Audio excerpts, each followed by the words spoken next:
ነብያችን ሰለላሁ ዐለይሂ ወሰለም ጀነት ላይ ብዙ ሆኖ አየሁኝ ድሆች ይላል። ሱብሃንአላህ።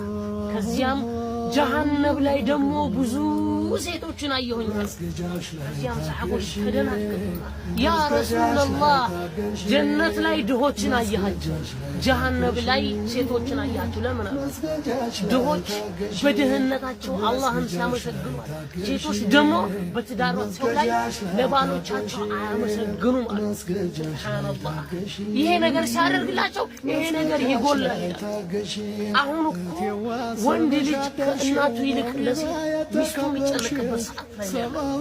አሁን እኛ ወዴት እየሄድን ነው? እናታችን ቤት አስቤዛ ጎሎ ወላሂ ሚስቶቻችን ቤት ሞልቶ ተርፏል። ስንቶቻችን ቤት ሱብሃንአላህ። አላህ ደግሞ በዚህ ይጠይቀናል። በሰጠን አላህ እኮ ከራሱ ለጥቆ ለቤተሰብ ሐቅ ነው። አላሁ አክበር።